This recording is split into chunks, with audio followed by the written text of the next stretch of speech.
I kissed a stranger to stop a disaster. The next morning, my mother stared at me like I was a thief in her house. My phone showed my face, but my profile name was blank. And when I ran back to the cafe where it happened, the stranger was waiting, calm, beautiful, and cruel. He smiled and said, "You gave me your name. Now the world can't remember you."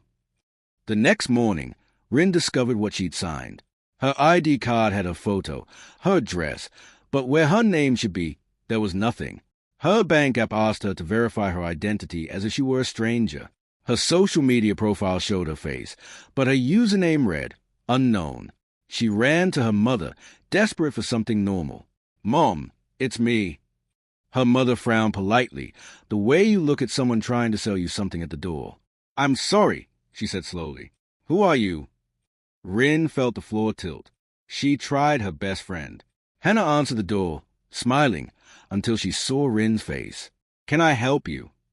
Hannah asked. Rin's throat tightened. "Hannah, it's me."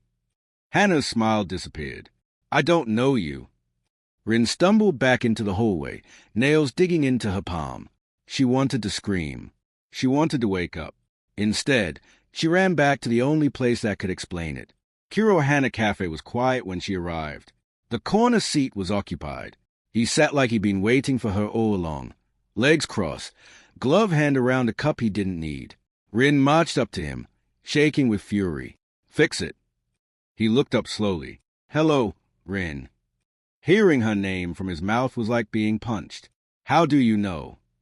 "Because I own it," he said, smiling faintly. "You gave it to me with your kiss." Rin's voice cracked. "I didn't give you anything." "In my world," he said, eyes lazy and sharp at once, "a willing kiss is a signature. Your name was your ink." Rin gripped the table. "Give it back." He leaned forward. "I can." Hope stabbed through her anger, but not for free. Rin hated herself for asking, "What do you want?"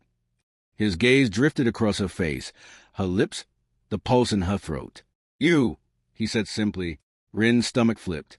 "I'm not a toy." He laughed, soft and dark. "No, you're a key." Rin froze. "A key to what?" The man placed his gloved fingers over his chest. "My heart is sealed. Your name is a final lock." Rin took a step back, terrified. "Why me?" His eyes softened. "Barely, because you're marked." Rin's breath caught. "Marked?" He stood, towering close, voice dropping to a dangerous intimacy. "Because you were mine once, and you ran from me." Rin's mind went blank. "That's impossible." "Is it?" he whispered. Then he brushed past her like he owned the space between them. "Your world will forget you completely if you resist too long," he said. "And when that happens, the things that hunt me will notice you." Rin spun around. "Things." He glanced back over his shoulder with a smile that was almost gentle. "Angels," he said, and then he was gone again. Days blurred into panic. Rin's apartment manager asked who she was. Her workplace asked for documents she no longer had. Strangers walked through her like she was air. And yet, every time Rin felt like she might disappear completely, she felt something else, warmth blooming under her skin like a brand. Like someone had tied her to the world with invisible rope. She returned to the cafe again and again because she couldn't stop herself. And each time, he was there, like night belongs to the moon. He never begged, never chased. He only watched her with those silver eyes and waited for her to come closer. Rin told herself she came for her name. But the truth was uglier. She came because when he looked at her, she still existed. One night, Rin snapped, "If you want me so badly, why don't you just take me?" His expression changed. Something sharp flashed behind the calm. "I could," he said. Rin's mouth went dry. He stepped forward until her back hit the wall. The air turned heavy. His gloved hand planted beside her head, trapping her without touching her. "But I won't," he murmured. Rin swallowed. "Why?" "Because if you give yourself to me," he said, voice low enough to feel like a touch, "I want it to be real." Rin's heart slammed against her ribs. That was the first time he looked human, and it scared her more than his cruelty. The next night, someone else took his corner seat.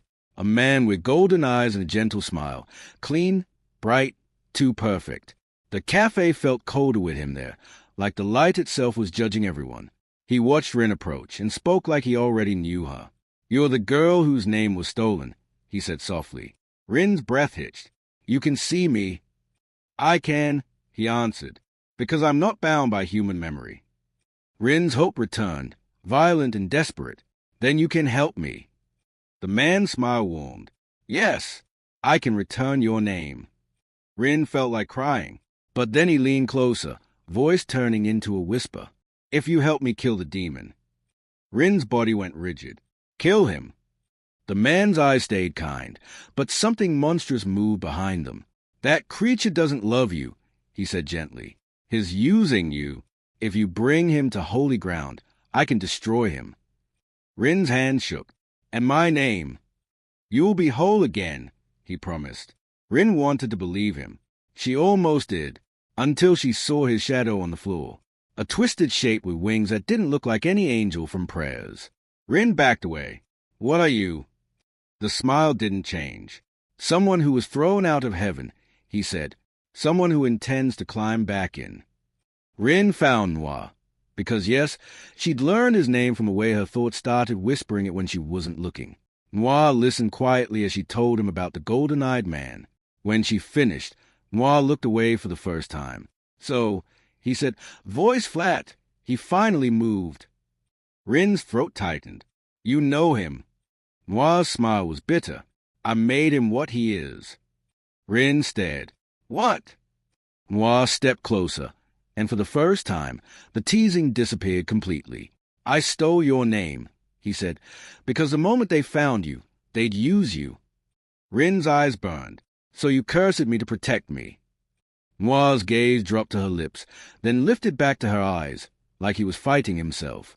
"I cursed you," he admitted, "because I couldn't lose you again." Rin's breath caught. "Again?" Noir's voice softened, dangerous and honest. "You died once." Rin froze. He continued, quiet and brutal. "In another life, you loved me, and when heaven couldn't control you, it erased you." Rin's knees felt weak. "That's insane." Noir lifted his gloved hand and touched her cheek, barely, like she might shatter. "And yet your soul recognized mine the moment you kissed me," he murmured. "That's why your name opened my seal." Rin's eyes widened. "Your seal?" Noir's hand fell to his chest. "I'm not just a demon," he whispered. "I'm a prison." Rin's mouth went dry. "What's inside you?" Noir smiled without humor. "A sin," he said. "The first one." They reached an old shrine at the edge of the city. Holy ground. Quiet air. The kind of place people go to confess secrets. Rin didn't understand why she was walking there until the gate slammed shut behind them. Light exploded. The fallen angel appeared, eyes glowing gold. Noir stepped in front of Rin instantly. "Demon," the fallen angel said, voice smooth as a hymn. "Hand it over." Noir's jaw tightened. "You don't get to demand anything from me." The angel's smile sharpened. Then he looked at Rin. "You poor girl," he said softly. "Did he tell you the truth?" Rin's heart pounded. "Which truth?" "That your name wasn't the only thing he stole," the angel whispered. "He stole your fate." Rin's breath caught. "My fate!" The angel raised his hand, and a charm glowed like a star. "With your name in his possession," he said, "your soul is tied to him. When he falls, you fall." Rin's world went white.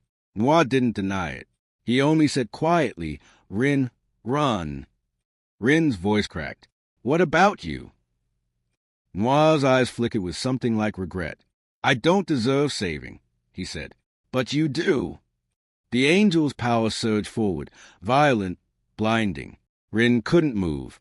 Her body froze like prey. And then Noir grabbed her wrist and pressed her palm to his chest.